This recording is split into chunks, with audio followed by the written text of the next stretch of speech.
So, you want to save the world with clean energy? Make money doing it? Confused about the economic and technical realities of residential and commercial solar, batteries, heat pumps, EVs? Want the real-world scoop on new energy technologies, not manufacturer hype? Then tune in to the Weekly Energy Show, hosted by Barry Cinnamon. Insights from Barry's 40-plus years in the solar and energy industry will help you understand the future ways we'll generate and consume energy. And now, here's Barry.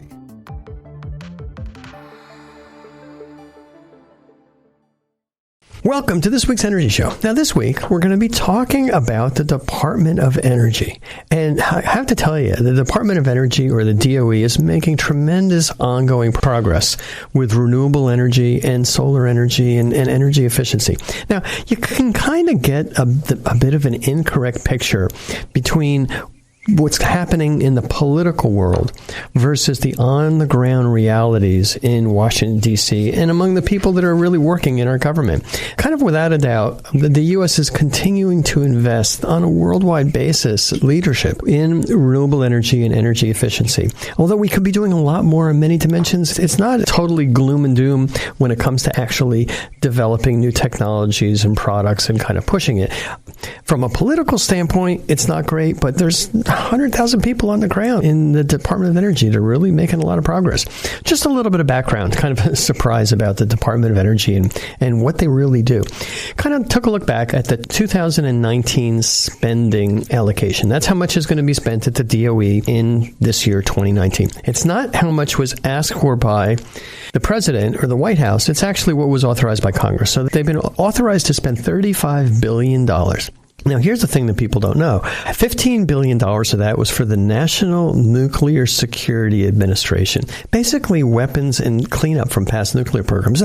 That's why my friend Ernie Moniz, who was the former secretary of the DOE, he's a nuclear physicist from MIT. He was a great head of DOE, great secretary of DOE, because he came from the nuclear industry, and half their budget was nuclear. It's kind of tricky. Did, in my view, a pretty good job negotiating the Iranian nuclear agreement. So almost half of the DOE's budget is for nuclear stuff. They've got a budget of $7.2 billion for environmental management. I think that's probably also cleaning up the nuclear mess. $6.6 billion for pure science, and about $5 billion for energy programs, including $2.5 billion for energy efficiency and renewable energy, $1.3 billion for nuclear energy research, new reactors, things like that, $1 billion for fossil fuel energy research, carbon sequestration, things like that, and $1 billion for miscellaneous programs. So, yeah, out of the $35 billion, $5 billion is for kind of new energy stuff, $7 billion is for science, and probably the rest is for cleaning up the nuclear mess that we've created over the last 75 years. All right. Now, every year the White House proposes a new budget, and Congress then appropriates funding as they see fit. They take the White House budget as a recommendation. So even though in 2019 the administration recommended large cuts in energy efficiency and the renewable energy budgets, the actual spending, the actual authorization by Congress was a little bit up over what they had authorized in 2018. So there's strong ongoing efforts to improve renewable energy, solar, wind, energy efficiency technology, and those efforts are not stopping because of what seems to be a temporary shift away from these new technologies and a shift away from things that are going to help mitigate the climate change problem we have. All right. So the work being done by the DOE, they got about 14,000 direct employees. Those are government employees. They got another 95,000 contractors, full-time and part-time contractors, who are helping the DOE with their mission. So there's some people who disparagingly call these hardworking government employees the deep state. That's really not right. These are people who are working in our government that are really committed to their jobs, committed to their careers, their areas of expertise and technology, whether it's in the energy industry, in the weather industry, in the defense industry, education. Yeah, pick an area of the government. There's people that are below the political appointee level, the people actually doing all the work, and they're just really busting their butts to do what they think is right, to do what they were hired to do, and to do what they were taught to do. So these are the people that have their heads down to do their jobs. They're well educated, they're smart, they're trained, and they're hired to kind of follow their passion, follow what the country needs. We kind of look at them as unsung heroes, especially when the political winds are blowing directly in their face. So the DOE continues to support and drive new energy efficiency and new renewable energy innovations, as well as other emerging technologies. They have a couple of national labs out there. These are organizations funded by the DOE that focus on these efforts. When it comes to energy, it's the National Renewable Energy Lab. And they also have the Sandia, Livermore labs and things like that. Kind of sometimes they do more nuclear stuff. But the NREL in Colorado, that's kind of where a lot of the renewable energy research is done. Now, within the Department of Energy, there's also an office called the Solar Energy Technology Office, CETO. I don't know if anybody calls it CETO. It's the Solar Energy Technology Office. We used to call it the Sunshot Office. The Sunshot came from Secretary Chu's effort to say, well, we did the moonshot, let's do the sunshot. And then Secretary Moniz kind of continued with that. I think when the Trump administration came in, they just changed the name to the whole department to Solar Energy Technology Office. And this office works on photovoltaics. They work on concentrating solar, thermal solar, system integration, kind of, everything to do with solar, with the goal of reducing cost, improving affordability, improving reliability, improving the performance of these technologies as they're used. So it's not just the solar cell, it's kind of everything, including getting it to market. So the Solar Energy Technology Office has a number of sub-programs out there that are focused on different solar technologies. And, the efforts that they've been making for, a long, long time towards more efficient and cheaper photovoltaics, that's obvious. We're not going to go into that. But they're also doing a lot of work on system integration, kind of making these solar technologies work with the existing grid, modernizing the electric grid, reducing soft costs. That's near and dear to my heart. Solar electronics like inverters, solar balance of systems like mounting systems, and all kinds of software that are all kind of making this stuff work together and work with other existing systems. They also put effort into what are called market acceleration programs all over the map. And these are ideas that are out there to try and overcome some of the barriers that have naturally developed against solar technology. You can imagine what they are. Almost 20 years I've been fighting utility efforts to maintain the old grid architecture. This is that old grid that's centralized. And the efforts of the Solar Technology Office are really showing that the new distributed grid, this is just reality. If you buy a battery system, a solar system for your business or your home, you're going to see that it's cheaper. This new technology is cheaper, especially in California. It's clearly more efficient. It's clearly cleaner and better performing than the old grid technology. And this applies to commercial, residential, and now it even applies to providing backup power here in California, public safety power shutoffs. Customers that have a battery, whether it's residential or commercial, it's going to be a little inconvenient for 20 seconds, and then boom, the power goes back on, your fridge is working, and you can get back on the internet. All right, let's talk about some of the different departments that they have at the DOE. We talked about a bunch of them. I've been working with the DOE for years, and even before the DOE, on soft costs. In the solar industry, we talk about soft costs. That doesn't sound really firm, but it's basically the opposite of hardware. So there's hardware and then there's a little bit of software, but we call it soft costs. It's everything except the solar panels, the racking, the inverters, the wiring, the electrical equipment. It's kind of everything else that goes into a system. What you order and put on the truck and mount, it's kind of everything else. And what the DOE soft cost program is trying to do is remove the market barriers that are creating these high soft costs. I wrote an article in Forbes magazine about 7 or 8 years ago, just kind of looking at what the scale of this problem is. Believe it or not, according to some data recently from the DOE, soft costs account for about 64% of the total cost of a new solar system. Why? In the U.S., there's 18,000 jurisdictions. A jurisdiction is like a city and town. There's 3,000 utilities. They all have different rules and regulations and equipment requirements and standards and things like that. It just drives the cost through the roof. So when you look at where these soft costs are, it's non-hardware, as I said. It's the installation labor. You think about, it takes a lot of work to put the system in. Well, the reality is the installation labor is not the biggest cost. The biggest cost, if I had to put it into one cluster, would be general overhead. It's all the other people that support the installation. Because solar company, a third of the employees at a well-run company are going to be the guys and gals that do the installation. The other 2/3, they're just kind of keeping the ship running. It's not a surprise. You look at the military, there's people who actually are pointing the rifles and shooting shooting the guns. That's a minority of everybody else. So the biggest category is general overhead. It's administration. It's cost for training. It's rent. It's equipment in the building, in the trucks. It's insurance. It's legal costs. It's vehicles. It's accounting. It's just all the staff and even the small profit that companies kind of have to make under the same business. Now, the next biggest cost is something that's lumped together as customer acquisition. I mean, it can be a really big category. Basically, that's everything to do with sales. Sales compensation, marketing, advertising, customer relations software that salespeople use, and everything related to that. And then the other big category is what's called permitting, inspection, and interconnection. That's not just the direct fees that some cities charge, anywhere from zero to, heck, we just recently found out that the permit for a battery system is over $800 in San Jose. It's crazy. But the blizzard of paperwork, we just have to wait 6 hours in San Jose to get a battery permit. Just sit on our butt waiting 6 hours just to get the permit. It's kind of crazy. If you're paying somebody Silicon Valley wages on an administration basis, boy, that's just a lot of money right there.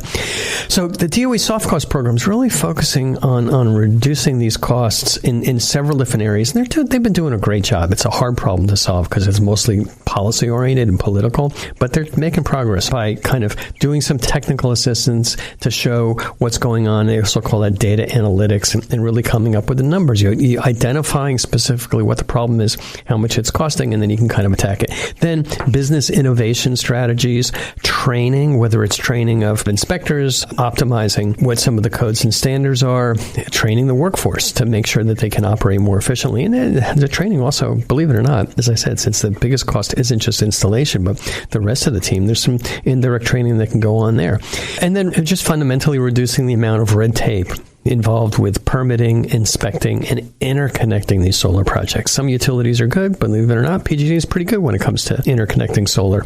San Jose is really good when it comes to getting a permit for solar. But if you put a battery on top of that, which is what everybody wants, the time frame can go from a week to 3 months or longer. So it's challenging. Okay, so we're talking about soft cost programs that have been kind of supported by the Department of Energy Solar Energy Technology Office, or formerly known as Sunshot.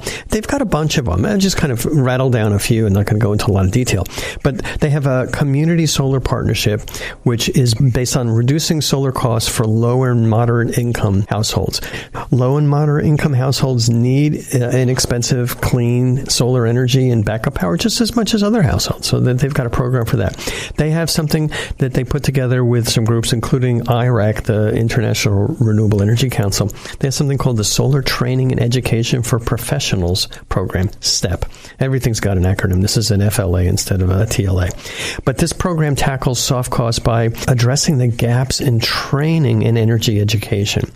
And, they put together the coordination with a variety of permitting groups, the Solar Training Network, and the Solar Ready Vets program, getting veterans involved, as well as the solar industry.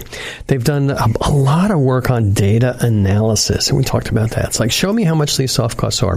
What's the biggest factor? Once we can identify that, then we can help reduce it. There's something called the Solar Energy Evolution and Diffusion Studies Funding Program. Now, sometimes these acronyms get a little complicated, so they spell out a word. In this case, the word is SEEDS.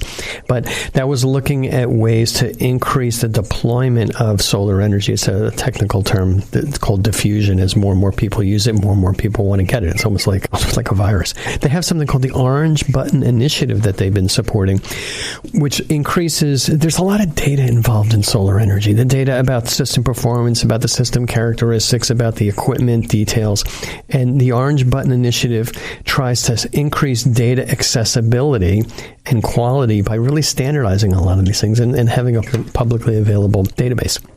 And then there's something called the Solar Market Pathways Program, which looks at new ways of getting solar into the market, including financing mechanisms like PACE, Property Assessed Clean Energy. It's something that was hooked up by a guy named Cisco DeVries and was started in Berkeley, and it spread, and it turns out to be a really, really great way to make solar affordable. All right, now we talk about soft costs, but let's talk about a few other things. There's another program at the Solar Energy Technology Office called the Systems Integration Program. And this addresses the technical challenges to solar grid integration. What does that mean? Well, what happens is utilities are worried about the reliability, the resilience, security, and affordability of the grid. So, over the past 20 years or so, solar generation has grown from effectively 0% to over 2% of electricity generation on an annual basis. Some places, it's 15% or more of total annual energy generation. I mean, heck, we got a lot of customers, commercial and residential. It's 100%. We can do it. So what's happening is solar's really continuing to expand on a national level. They're faster in California, faster in Hawaii, faster in other states, slowly in states like Arkansas and Louisiana. But it's occurring, this solar is going in on an electric grid that was designed more than 100 years ago by George Westinghouse and Thomas Edison and Nikola Tesla to rely on large central power plants that they generate electricity centrally, and then they send it out on wires like a hub and spoke system, and it's designed for one-way power flows. But what happens is you put electricity generation on the roof with solar or even other technology. It could be a battery, looks like a generator. The power is going to flow from the spokes into the hub to other spokes. So the power has to go back and forth. So this system integration program focuses on 5 areas that are going to make it easier to integrate solar and related technologies like wind and batteries into this electric grid. The electric grid's changing. Utilities don't really want it to change, but get over it. So it's kind of exciting about how all that's happening. This system integration program focuses on 5 areas: planning and operation of the grid, what they call solar plus X. X really is mostly storage, solar plus storage, but it's also solar plus things like reducing energy use in households or businesses called demand response. So send the signal out to all the air conditioners in a commercial business area saying, hey, let's not cool right now between 1 and 2 p.m. because the electricity is spiking in terms of cost. Let's do this a different way. And they can just turn the air conditioning temperature up a few degrees, people would hardly notice, and dramatically reduce the cost. So it's solar plus X. There's lots of X's. Most common is energy storage. Power electronics, smart photovoltaic inverters for flexible power flow control. We'll talk about that more later. Sensing and communication. When you had just the central utility sending power out, you didn't need as much communication, but now we've got a lot of things happening at what's called the edge of the grid all over these generating systems, every inverter, every battery, plus all kinds of other activities going on. So there's a lot of communication that has to go back and forth. It's kind of tricky. And then they have codes and standards. So that's what goes on in the system integration group over at the Solar Energy Technology Office. Now, more traditionally, I used to think about the DOE's actions in solar are really about solar hardware. That's what you see, right? That's the solar panels, the solar cells, the inverters, and things like that. So, particularly with inverters, there's been really rapid technological change with inverters. Heck, just over the last 10 years. Now, the inverters are obviously converting the DC power from a solar panel, DC, into the AC that's used by households and businesses. But they're also adding new capabilities to this, and we'll talk about that in a minute, and they're obviously reducing costs. So what happens is these new technologies enable the inverters to have smart functions that actually help support the stability and reliability of the grid. So as part of the Sunshot Initiative, and these are things that were really pushed by the solar industry and by the utilities indirectly, they're developing smart inverters. So there's this thing called the IEEE 1547.1a. IE is the International Electric, so I forgot what the rest of the E stand for, but it's the Electronic and Electric Industry Standards Group.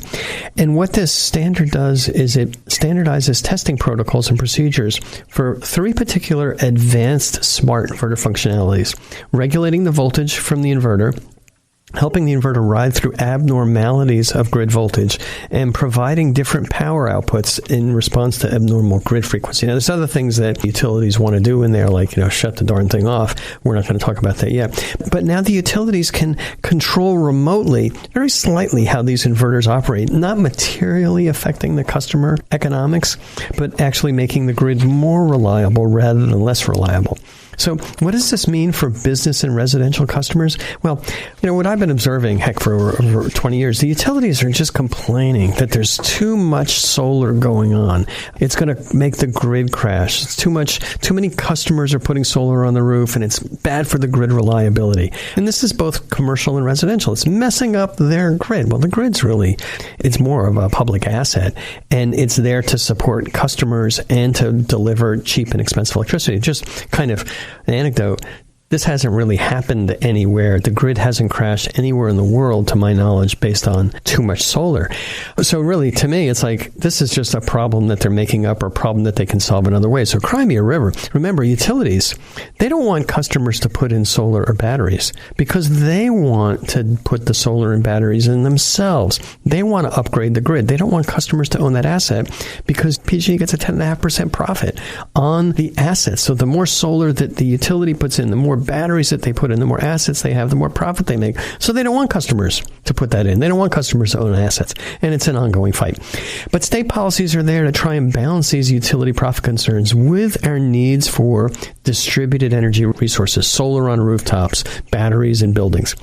So, a little bit of a digression, but back to what smart inverters do. Here's what these smart inverters can do. They can handle situations when the voltage gets too high on a particular line, or even too low. It might get too high when there's a lot of solar generation happening at the end of the grid, and the voltage may get too high, and the utility is saying, oh wow, the voltage is too high over there, we're going to have to shut down the grid. What happens is if you then shut down the grid because the voltage gets too high, then all the solar systems shut down also, and then the voltage collapses, and it really there's this bad cycle going on. So it allows the inverters to kind of ride through some of these abnormalities. They may send a signal and say, hey, let the inverters support a slightly higher voltage.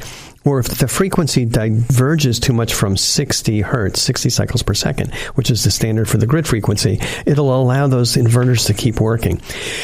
So the smart inverters really help with these problems. So when utilities complain about too much solar, they're going to delay the interconnection, we can use these smart inverters to actually help the grid, and it takes away the utilities' arguments that the solar's bad. So we get the systems installed, we just activate some of these features, and it improves the grid reliability.